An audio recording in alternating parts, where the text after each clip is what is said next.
Hello everyone and welcome to or back to my channel. My name is Olivia and this video is going to be all of my favourite books from 2021. So I wanted this video to be like kind of chill, kind of like just me talking to a camera. So I'm sitting on my floor, just like literally propped my camera up on a tissue box. We're just chatting today. Got my laptop here with everything that I want to say. So yeah, pretty much I read 55 books this year and I'm on to my 56th. I'm currently reading the Red Queen book. I've heard a lot of good things about this. So this one is so far pretty good. So out of those 55 books that I've read this year, I've chosen about 14 that are like my favorites. So yeah, that's all I have to say. Let's just get straight on into the video. I feel like it's an old YouTube when I do that. I'm like, with the transition. Starting off, I have My Sister's Keeper. So throughout this entire book, I did not shed a single tear until like the literal last chapter, and I was bawling.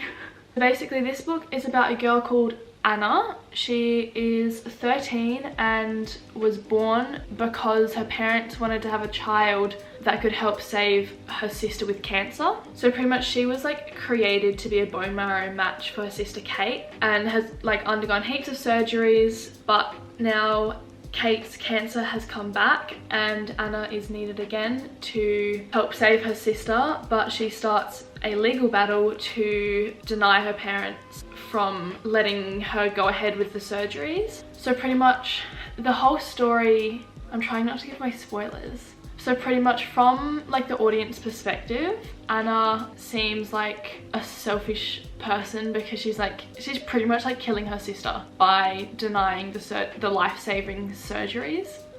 It's so hard to give it away without spoilers. But yeah, it just goes through like the whole legal battle and you find out in the end like the reason behind everything that's happening, and it makes you question like all your morals and everything because you don't know whether to side with Anna, who like she doesn't want to have the surgery, or do you side with the parents and the sister because like this surgery could save the sister's life, and if it doesn't go ahead she's not gonna survive the cancer. So yeah, I really enjoyed that book. I think I gave it a 9 out of 10, and yeah, that's all I have to say about that one. I highly recommend it, and then once you've read the book, go and watch the movie. They're both equally as good as each other. Okay, moving on, we have One of Us is Lying by Karen M. Mcmanus.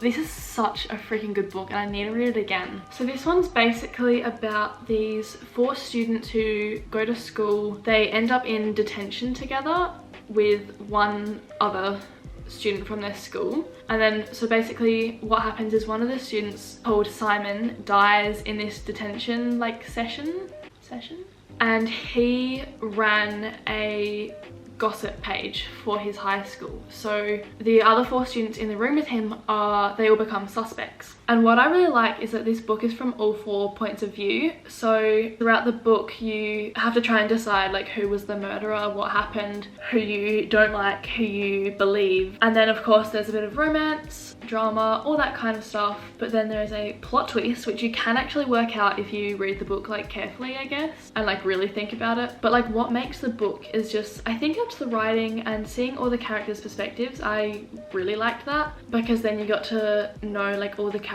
a bit more and see all their side of the story and everything. So yeah, again, I rated this book a 9 out of 10. It was incredible. And then the third favorite book of 2021 is also by Karen M. Mcmanus. It is the sequel to that book called One of Us is Next. This one also is from the perspectives of multiple people, and instead of Simon's gossip forum and a death that they're trying to solve, there's now a game that's been going on and no one knows who's running it. Basically you get sent a text, it's a truth or dare, and if you ignore the text they send out like one of your secrets to everyone. So basically your only option if you don't want all your secrets to be spread is dare. And this game turned dangerous. So now there's a new mystery to solve. We have to find out who is behind the game. And again, incredible story. The writing is so good. Just everything about it I love, and I can't like recommend it enough. It's so good.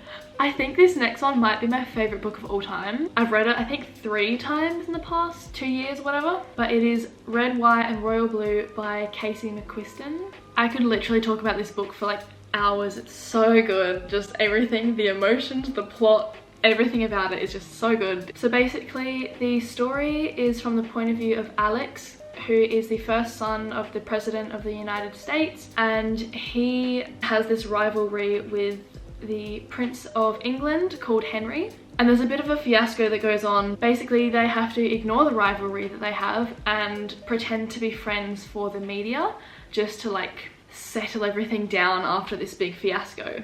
So yeah, this like fits into the fake friendship trope, I guess. So then they are pretending to be friends, but eventually, you can probably tell, they become really close, and they're like constantly texting, flying over to see each other, like making excuses to see each other. And basically throughout the book, Alex is like battling with his like sexuality crisis. He doesn't know whether he's like into Henry, and then obviously because one's the son of the President of the United States and the other is an English prince, it's like a whole thing because they're from different countries. But it's such a cute love story and I cannot recommend it enough. I literally gave this a 10 out of 10. The writing is so good, just like the way that she describes the character and like the friendships as well. It's also happening throughout his mum's campaign, so you see all of that. And yeah, super good book, highly recommend.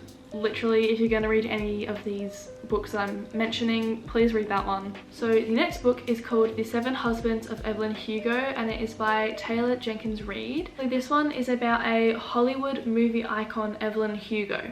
I'm pretty sure each part of the story is dedicated to one of her husbands, hence The Seven Husbands of Evelyn Hugo being the title. And it pretty much moves like throughout her life. It goes through her rise to fame and everything she did to get there, everything she's sacrificed, everything she's worked for. So this story is also kind of written as like a biography. It starts off with this journalist called Monique being invited to interview Evelyn and like hear her life story and then publish it. Not only are you hearing about Evelyn Hugo's life, but you're also trying to figure out why she's specifically chosen this sort of not very well-known journalist. So yeah, most of the story is about like friendship, ambition, her like wittiness getting her to the top, how she portrays herself but is like really very intelligent like underneath everything, and that's how she's worked her way up. And then of course there's like a forbidden love, that one takes up a lot of the story, and it's just the whole plot is so interesting. I think it's pretty, I'd say it's pretty fast paced, I think. And yeah, I think I read it in literally like 1 or 2 days. I was so like intrigued by what was going to happen next. And then this next one is by Colleen Hoover, the queen of like booktok. It's called Regretting You and is from the point of view of Morgan Grant and her 16-year-old daughter Clara. Morgan had her daughter really young, I think she was still 17 or 18, and she wants to prevent her daughter Clara from going down that same path. So I think she's a bit like overprotective, and they're finding it really hard to like live together and work out how to have a good like mother-daughter relationship. But then Clara's dad / Morgan's husband, as well as Morgan's sister, are involved in a fatal car accident, and then the whole world is turned upside down because they've lost these 2 family members. I think the aunt had just had a baby as well. There's romance, there's friendship, there's a big plot twist, which I think made the book, honestly. And Colleen Hoover's writing is just so good because I think this book was pretty much just like normal plot writing, I guess, but the way it was written was so good and just so engaging. Kept me wanting to know more. That's pretty much all I have to say about that one. The next book I am going to talk about is called Perfect on Paper, and it is by Sophie Gonzalez. It is about a girl called Darcy Phillips who's in a high school, and she runs a relationship advice service. She pretty much sets up a locker at her school and people submit letters there, and then she'll respond to them anonymously, so no one knows that it's her, but it's her way of sort of making money and it's her like little hobby. And then a guy called Brougham catches her in the act of collecting letters, so he knows that it's her now, and he kind of blackmails her into becoming his personal dating coach. But she's really worried that people are going to find out who she is, because that would start some major fights with some of the advice that she's given out to some people. And also because Darcy is bisexual, she is trying to determine whether she likes her best friend or whether she likes this Brougham guy, and a lot of romance, a lot of friendship. That's pretty much all this book is about, and she's obviously also trying to not let her identity get out there. So I thought that was a really interesting book. Okay, 3 more to go. This next one, oh, this was really unexpectedly good. It is called The Girls I've Been and is written by Tess Sharp. I literally picked this up from the library just like on a whim. I was like, oh yeah, like might be okay. And it turned out being really freaking good. Basically, the whole plot occurs during a bank robbery, and the main character Nora is the daughter of a con artist. So not only is the story about this bank robbery, but it also has like flashbacks to her different lives, because with her mother being a con artist, she was always changing personalities, changing names, changing who she was to like con these men into like giving her money and everything. And she was bringing her daughter along for the ride, so her daughter has had a bunch of different names and had a very traumatic life. But she had an older sister who I think she now lives with, so for 5 years she's been pretty much normal.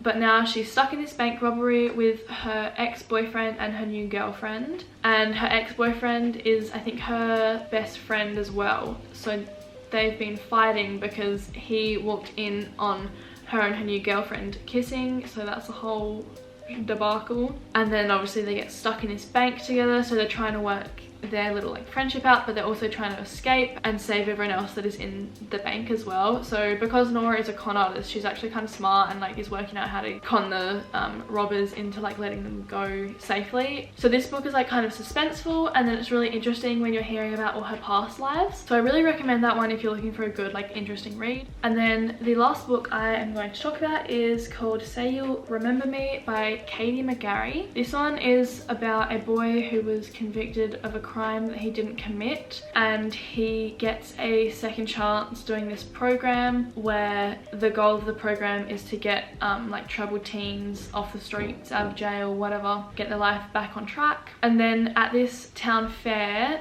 the main character Drix, who is part of this program, meets a girl who he pretty much like instantly falls in love with, but he doesn't know her name, doesn't know who she is until later on when he goes to do his